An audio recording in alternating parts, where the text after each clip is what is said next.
ബിരിയാണിയും ഫ്രൈഡ് റൈസും ചോറും ഒക്കെ പതിവായി കഴിക്കുന്നവർക്ക് ഒരു വെറൈറ്റി ആഗ്രഹിക്കുന്നുണ്ടെങ്കിൽ അതിന് പറ്റിയ ഒരു മസാല റൈസാണ് ഇത്. ഇതിൻ്റെ കൂടെ ചിക്കനോ മട്ടണോ ബീഫോ ഏത് കറി വേണേലും ഉപയോഗിക്കാം. ഒരു സാലഡും അച്ചാറും ആണേലും മതി.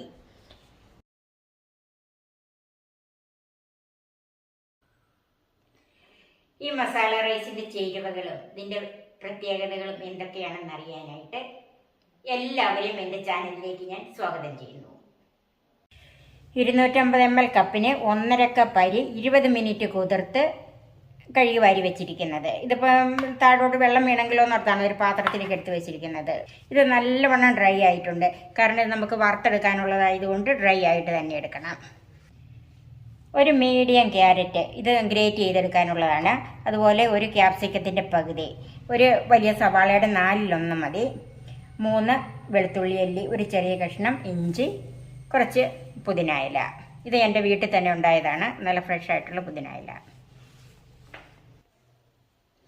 1 കപ്പ് ചിരകിയ തേങ്ങ, 1/2 ടീസ്പൂൺ മഞ്ഞൾപ്പൊടി, 1 ടീസ്പൂൺ കാശ്മീരി മുളക് പൊടി, 2 ടേബിൾ സ്പൂൺ വെജിറ്റബിൾ ഓയിൽ, ഇത് ഞാൻ സൺഫ്ലവർ ഓയിലാണ് എടുത്തിരിക്കുന്നത്, 1 ടേബിൾ സ്പൂൺ നെയ്യ്, 1 ബേ ലീഫ്, 4 ഗ്രാമ്പു, 3 ഏലക്ക, ഒരു ചെറിയ കഷ്ണം പട്ട. പിന്നെ ആവശ്യത്തിനുള്ള വെള്ളം നമ്മൾ 1.5 കപ്പ് അരി എടുത്തുകൊണ്ട് 3 കപ്പ് വെള്ളം, അത് ചൂടാക്കി എടുക്കണം. പിന്നെ ഉപ്പ്.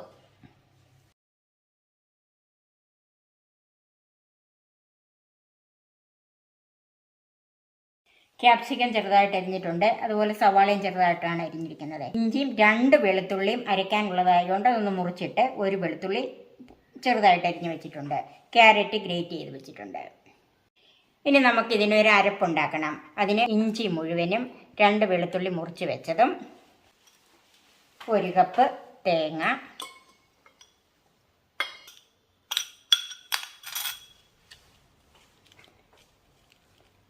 4 ഗ്രാമ്പു,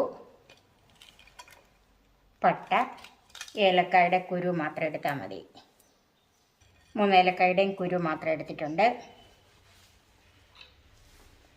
മഞ്ഞൾപ്പൊടി, മുളക് പൊടി, കുറച്ച് വെള്ളം ചേർത്ത് പേസ്റ്റായിട്ട് അരച്ചെടുക്കണം.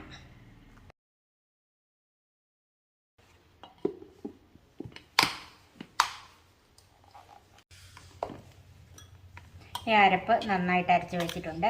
ഒത്തിരി വെള്ളമൊന്നുമില്ല. ഇത് നമുക്ക് മാറ്റി വെക്കാം. ഇനി നമുക്ക് റൈസ് ഉണ്ടാക്കാൻ തുടങ്ങാം.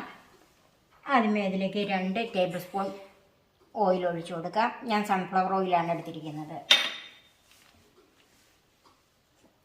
വെജിറ്റബിൾ ഓയിൽ ഏതായാലും മതി.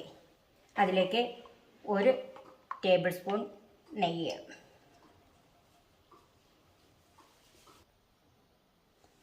ഓയിലും നെയ്യൊക്കെ ചൂടായി അതിലേക്ക് ബേ ലീഫ് ചേർക്കാം.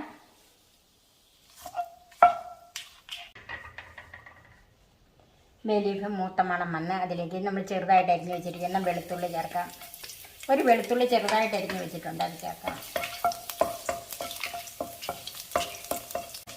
വെളുത്തുള്ളി ഒന്ന് മൂത്തിട്ടുണ്ട്, അതിലേക്ക് ചെറുതായിട്ട് അരിഞ്ഞ് വെച്ചിരിക്കുന്ന സവാള ചേർക്കാം.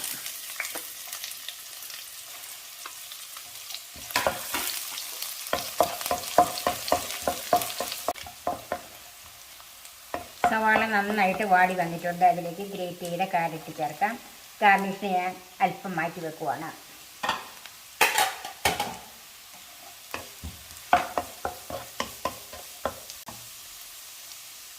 അപ്പോൾ തന്നെ ക്യാപ്സിക്കവും കൂടെ ചേർക്കാം. ഒന്ന് ചെറുതായിട്ട് വാടി വന്നാൽ മതി, ഒത്തിരി മൂത്ത് പോകാൻ നോക്കണ്ട.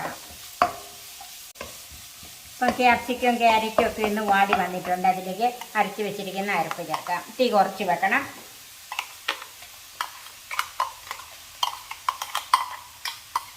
ഇതെല്ലാം കൂടി ഒന്ന് മിക്സ് ചെയ്യാം. തീ അല്പം കൂട്ടി കൊടുക്കണം, ഒരു മീഡിയം ഫ്ലെയിം. ഈ തേങ്ങയുടെയൊക്കെ ഒന്ന് പച്ചച്ചവയൊന്ന് മാറിക്കിട്ടണം, അതുവരെ ഒന്ന് വഴറ്റിയെടുക്കണം.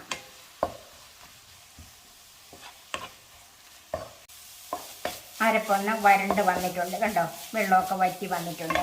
അതിലേക്ക് നമ്മൾ കഴുകി വാരി വെച്ചിരിക്കുന്ന അരി ചേർക്കാം.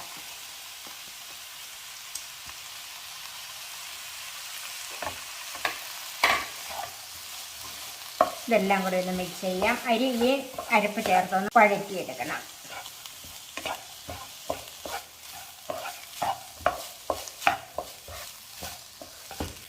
അരിയും അരപ്പും എല്ലാം കൂടെ ചേർന്ന് നന്നായിട്ട് വഴന്ന് വന്നിട്ടുണ്ട്.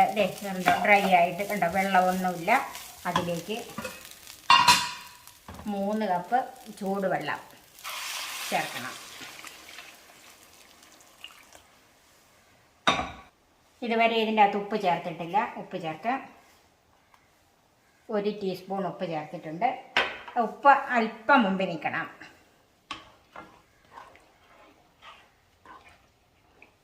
ഇങ്ങനെ ഇതെല്ലാം കൂടെ വഴറ്റിയെടുത്ത് കഴിയുമ്പോഴത്തേക്ക് അതിൻ്റെ അകത്തോട്ട് ചൂടുവെള്ളം, നല്ല തിളച്ച വെള്ളമാണ് ഞാൻ ഇതിൻ്റെ അകത്ത് ചേർത്തത്. ഇതിലേക്ക് കുറച്ച് പുതിന ഇല ചേർക്കാം. ഇപ്പം തിളയ്ക്കാൻ തുടങ്ങിയിട്ടുണ്ട്. നല്ലവണ്ണം തിളച്ച് കഴിഞ്ഞ് തീ കുറച്ചിടണം. തിളയ്ക്കാൻ തുടങ്ങിയിട്ടുണ്ട്. നമുക്ക് അടച്ചു വെക്കാം. ഇപ്പോൾ ഒരു 15 മിനിറ്റ് ആയിട്ടുണ്ട്. നമുക്കിതൊന്ന് നോക്കാം.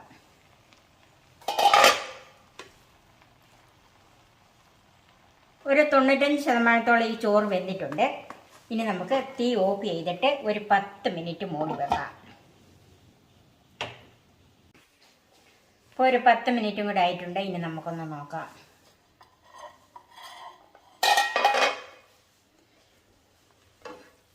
നന്നായിട്ട് വെന്തിട്ടുമുണ്ട്. അതുപോലെ ഈ ചോറ് ഒത്തിരി ഡ്രൈ ആയില്ല. കാരണം എന്താണെന്ന് വെച്ചാൽ നമ്മൾ തേങ്ങ അരച്ച് ചേർത്തതുകൊണ്ട്. എന്നാൽ ഒട്ട് കുഴഞ്ഞു പോകില്ല. വെറൈറ്റി ആയ മസാല റൈസ് നമുക്ക് സെർവിങ് ഡിഷിലേക്ക് മാറ്റാം. മാറ്റി വെച്ചിരുന്ന ക്യാരറ്റും പുതിനയിലയും ചേർത്തൊന്ന് ഗാർണിഷ് ചെയ്യാം.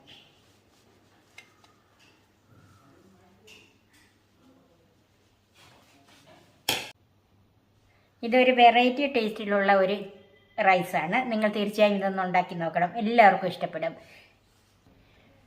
ഇതിൻ്റെ കൂടെ ചിക്കനോ മട്ടണോ ബീഫോ ഏത് കറി വേണേലും ഉപയോഗിക്കാം. ഒരു സാലഡും അച്ചാറും ആണേലും മതി.